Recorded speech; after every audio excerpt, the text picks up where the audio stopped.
जय श्री कृष्ण सब। आप सभी का मेरे चैनल पर स्वागत है। आइए सुनते हैं वैशाख मास का अंतिम अध्याय। श्रुतदेव जी कहते हैं कि हे राजन, वैशाख शुक्ल की अंतिम 3 तिथियां त्रयोदशी, चतुर्दशी और पूर्णमासी बहुत ही शुभ फल देने वाली है। 3 तिथियां पुष्करणी कहलाती है। जो यदि वैशाख में महीने भर तक स्नान न कर सके तो इन 3 तिथियों में स्नान करने से पूर्ण फल मिलता है। पूर्व काल में वैशाख मास की एकादशी तिथि को शुभ अमृत प्रकट हुआ। द्वादशी को भगवान विष्णु ने उसकी रक्षा की। त्रयोदशी को उन श्री हरि ने देवताओं को सुधापान करवाया। चतुर्दशी को देव विरोधी दैत्यों का संहार किया और पूर्णिमा के दिन समस्त देवताओं को उनका साम्राज्य प्राप्त हो गया। इसीलिए देवताओं ने संतुष्ट होकर इन 3 तिथियों को वर दिया।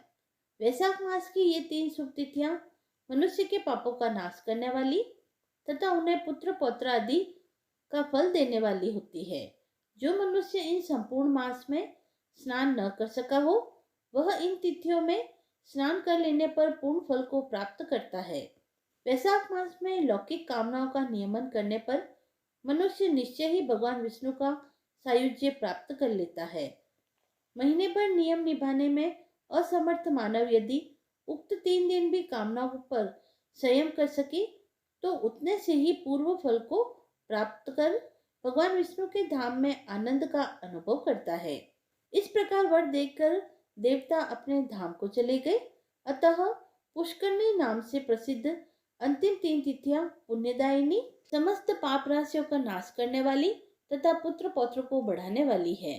जो वैशाख मास के अंतिम 3 दिन गीता का पाठ करता है उसे प्रतिदिन अश्वमेध यज्ञ का फल प्राप्त होता है। जो उक्त तीनों दिन विष्णु सहस्त्र नाम का पाठ करता है उसके पुण्य फल का वर्णन करने में इस भूलोक तथा स्वर्ग लोक में कोई समर्थ नहीं है। पूर्णिमा को सहस्त्र नाम के द्वारा भगवान मधुसूदन को दूध से नहलाकर मनुष्य पापहीन हो वैकुंठ धाम में जाता है। वैशाख मास में प्रतिदिन भागवत के आधे या चौथाई श्लोक का पाठ करने वाला मनुष्य ब्रह्म भाव को प्राप्त होता है। जो वैशाख के अंतिम 3 दिन में भागवत शास्त्र का श्रवण करता है वह जल में कमल के पत्ते की भांति कभी पापों से लिप्त नहीं होता। उक्त 3 दिनों के सेवन से कितने ही मनुष्यों ने देवत्व प्राप्त कर लिया, कितने ही सिद्ध हो गए और कितनों ने ब्रह्मत्व पा लिया। ब्रह्म ज्ञान से मुक्ति होती है अथवा प्रयाग में मृत्यु होने से या वैशाख मास में नियम पूर्वक प्रातःकाल स्नान में जल में स्नान करने से मोक्ष की प्राप्ति होती है।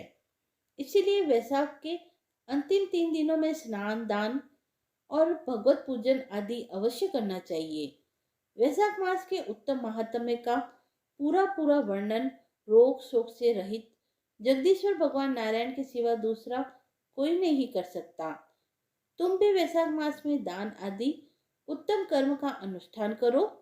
इससे निश्चय ही तुम्हें भोग और मोक्ष की प्राप्ति होगी।